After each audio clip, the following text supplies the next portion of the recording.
Hello, everybody. It's Max with Crypto Talk. Now, when it comes to Jim Cramer from Mad Money telling you basically to sell all your crypto, if anything, that tells me that the bottom is in. If he gives me advice basically saying, here's what to do, I usually try to do the opposite because, if anything, that usually ends up being the case with some of his recent comments dating back for a few years now, especially in last year's bull run. Without further ado, let's jump into today's coverage, which is going to cover some specific things that he basically has mentioned. And on top of that, why I'm personally an XRP advocate. And in closing, some recent comments from who else other than Gary the Gopher Gensler. Let's get right into it. All right. So, for one, there's this right here. And I didn't realize a lot of people were familiar with him. If anything, my thing is it's entertainment at this point. So it states right here, the fact, like I was mentioning earlier, that this guy is telling you to sell is a good sign to buy as much XRP as you can. Now, while I can't officially give you financial advice and so on, you got to look at it from a perspective of what you see right here. And if anything, like I mentioned, it's almost comical at this point. So it says, know what you hold, bull market signal, Jim Cramer basically advises crypto investors to sell. When we get more into this particular article, this comes up right here. I'm actually going to blow this up a little bit for you can see it a little bit better. And check this out for yourself. I mean, there's a few key highlights here.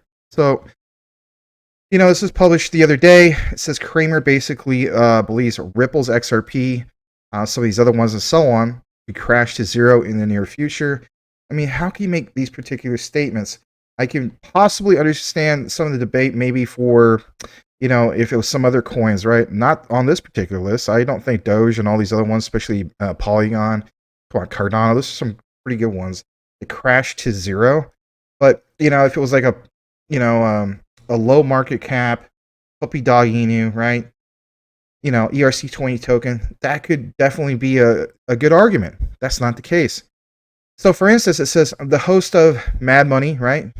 I'm sure you're aware of the show, that cryptocurrency investors still have time to sell their awful positions. His precious advice has been inaccurate, prompting numerous participants to anticipate a market surge after the latest comments. I will state this.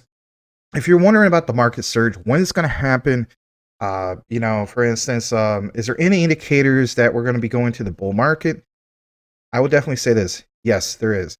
Take a look into our recent Bitcoin video / recording that was put out yesterday. It goes into full detail about how to recognize these 4-year cycles. We have, analytics, data to back it up and so on. It's not just a bunch of hopium.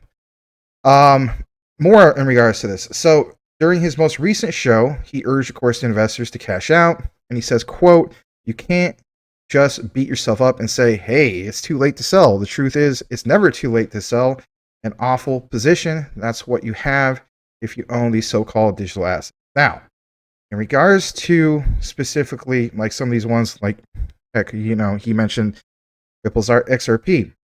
He makes a case, of course, for it and so on. And I try to be, objective or understanding from, the opposite point of view. But my thing is this, all right? So he mentions this specifically. There's still a whole industry of crypto boosters trying to desperately keep all of these things up in the air, not too different from what happened with bad stocks during the dot-com collapse. To me, this is clearly a person that doesn't understand the utility of the likes of XRP. A little bit more further down to it, if you're, debating his credibility, this is kind of like the icing on the cake, if you will. So he basically states that for instance, as Bitcoin was heading north, I'll even highlight it for you guys, so was Cramer's support toward it. He even requested his salary be paid in Bitcoin instead of cash, basically, in April 2021. The recent market crash, though, has changed his vision entirely as he returned as a crypto critic. Listen to this. Many of his crypto predictions have been proven wrong. In September of 2021, he advised investors to cash out their holdings, saying that Evergrande debt crisis in China would trigger a market crash.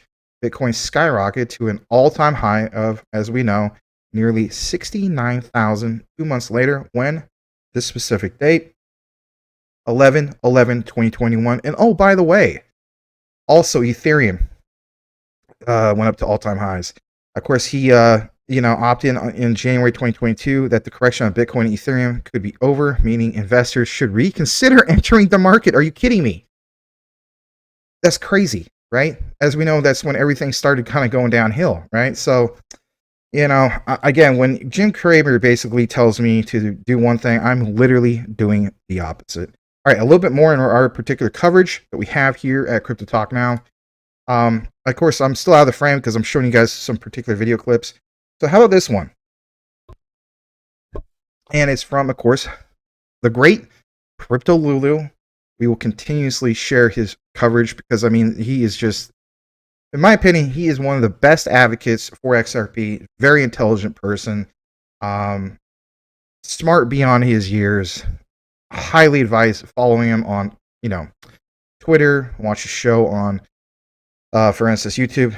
You get it. But anyway, like you see right here, it says, why I'm an advocate of XRP. As you guys know, I'm an advocate of XRP. You're probably an advocate of XRP, but there's also some people that watch us here at Crypto Talk Now that might not be an advocate of XRP, but if anything, they want to hear something that might be an objective or constructive argument of why we should get into XRP potentially. All right, this one's about roughly a minute. We'll come back for some more commentary. Why are you such an advocate of XRP to begin with? And then feel free to dive into the ISO migration taking place today. I think it's clear it's going to be Ripple's technology and it's going to be Stellar's technology, both serving different parts of the market. Stellar operating in the peer-to-peer transactions, the unbanked people of the world, which is just over 1 billion people.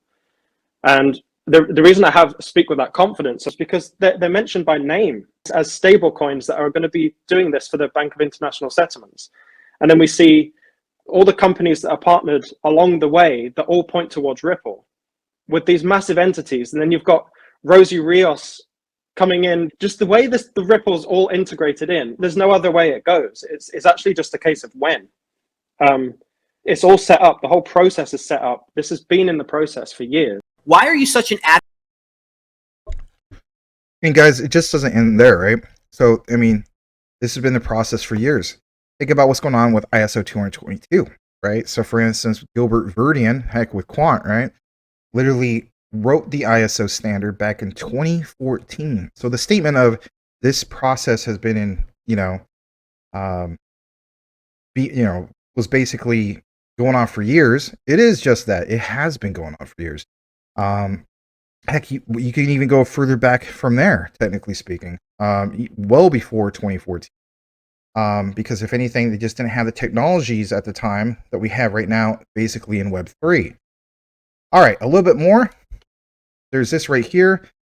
The reason why I'm bringing up this particular one is because we talked about in our last, for instance, XRP coverage, Crypto Lou was talking about, for instance, how RippleNet isn't basically using XRP. Well, how about this for size? How RippleNet does use XRP. Straight from Crypto Lulu. This one's about a minute, and then we'll come right back. Just because we see Bank of America doesn't mean that doesn't have an effect anywhere else. You have Bank of America and all of their branches. You've got JP Morgan and all of their branches. And here's the big kicker out of all of this as to why this is such bullish news, is because when the Bank of America start using on-demand liquidity, this will create a huge separation in terms of competitive advantage from the Bank of America and all of the partnerships that Ripple have built over the years to use RippleNet. They'll be utilizing the full force of that new technology, where those others who aren't using RippleNet and are slow to adapt, there'll be a huge difference in terms of the margins, the rates, the speed of transaction. And so what naturally you will see as a result of this is you'll see everyone else playing catch up. What does playing catch up look like? It means they're going to be jumping onto RippleNet and they're going to be utilizing on-demand liquidity just to remain somewhat competitive with those who are ready at the beginning. Just because we see Bank of America. Wow, what a statement. I mean, it basically says it all right there in a 1 minute. And on that particular one, I'm not going to give any post commentary because, I mean, he said it all right there. That was really eloquently done by the one, the only Crypto Lulu. On top of that, we have this right here. This was posted basically the other day from Stuart Alderati. Then, of course, he takes a snippet that was posted, of course, from November 10th in regards to this particular interview from CNBC with the SEC's Gary Gensler. But listen to this. So it says, for instance, Stuart Alderati basically mentioned the only runway that's running out is these worn out and frankly false talking points from SEC Chairman Gary Gensler. His insistence on elevating the SEC's quest for power over effective regulation in this country is creating deep financial damage. And it's just that. I mean, I really think it's basically doing just that. Now, I have gone ahead and fast forward to this particular mark, which is about 132 out of 310 of this particular clip from this interview. From there, I want us to pay close attention to the next statement that's going to be brought up from, for instance, Coach JV, who we cover here quite often. It is in correlation to this specific statement that you're going to hear from the person that's interviewing Gary Gensler. Listen to what he specifically mentions in regards to pensions. It's a great segue for what's coming up next. Here we go. In fairness, there are millions, if not billions of dollars that are going to get tied up that potentially will get lost in this situation by investors, not just retail investors, but pensions that have given money to venture capitalists that have invested in these things. Shouldn't this be more regulated? Yes, Andrew, and the laws are clear. And look, the runway is running out. I mean, the American public and investors around the globe are getting hurt by a field that says they put a lot of fancy talk around it, Andrew, and the technology is interesting. And I taught it at MIT, and I think that there is some innovations here, but we still need investor protection. And so what I would say is come in and talk to us. You've heard that before. The runway is getting shorter, and the laws are clear, and it's pretty rich for me when I think about it. Look, there's also celebrities. You talked about celebrities. There's celebrity CEOs in this space as well, celebrity crypto entrepreneurs. And so the public can fall prey to their promotions, their marketing, and the like. And it's really important. Our third path is also investor education. Going on a show like this is also to say to the public, beware, this is highly speculative. It is regulated, but without prejudging any one circumstance, largely non-compliant. So largely non-compliant. I mean, think about that for a moment. I mean, you know, it's just like you pick and choose Gary Gensler, who is just that largely non-compliant, by going after specifically ones of your choosing. Why aren't you going after the likes of Ethereum and some of these other ones that are, let's face it, smart contracts and so on, right? A little bit more. Here's the particular one I was referring to in regards to Coach JV. Says this could be a tipping point for the new monetary system. Listen to this specifically. This is in correlation of the comment that you heard basically from the CNBC interviewer with Gary Gensler in regards to specifically the pensions. And think about the connection when it comes to the likes of XRP. On this particular one, it's about 2 minutes and 13 seconds, and then we'll come back for some more commentary. So I'm personally still trying to wrap my head around the news yesterday. I know everybody is focused on FTX collapse, but there was news yesterday that I reported this right here. 80 trillion in FX swaps. So pension funds and non-bank financials have over 80 trillion of hidden off-balance debt in FX swaps. Now, to wrap your brain around that, 80 trillion, the Bank of International Settlements announced this yesterday. Wrap your brain around that. The global GDP is 91 trillion. This is people's pension funds, retirement, non-bank financials. There's 80 trillion in debt. They are leveraged. What I'm assuming happened, I'm not an expert in this, so people comment to educate us, is they over-leveraged themselves. We're doing foreign trades back and forth with currencies because a lot of these are non-US bank financials. Is when the dollar skyrocketed, they got trapped in their foreign currency because it devalued so quickly. So if there's 80 trillion in debt and the global GDP is 91 trillion, how does that work? Those are your pensions. So are they just going to print more money, or they have to raise interest rates in order to raise the value of their currency to get themselves out of these swaps? Guys, are you wrapping your head around this? Liquidity crisis. And I know this video will probably get taken down. Most of the videos I talk about this stuff get taken down. Why do they get taken down? You have to really think about that. All I'm sharing is information that we all have access to. So I hope this information reaches you well. FTX is billions. There's 80 trillion in hidden debt that the Bank of International Settlements just announced. People's pension funds and non-bank financials. Let that sink in. Warriors, rise! Yeah. Pension funds and non-bank financials. I don't think he could have said it better, or if I couldn't, excuse me, I don't think I could have said it better myself either. So guys, you know what? This is going to wrap up today's XRP coverage that we have for you here at Crypto Talk Now. Here's something else I want to point out basically before we end this particular video for this coverage. So I've said before, you know, think about this, because if anything, it kind of makes you think of the potential for this demand that's going to be coming up here soon, the likes of XRP. Heck, you can even throw in the likes of Stellar Lumens into the mix as well. And that is, and of course, some of you guys have heard me say this before, so, you know, granted, it might sound like a broken record at this point. But, you know, I'm looking at it from the perspective of the current national debt the United States, for instance, is into.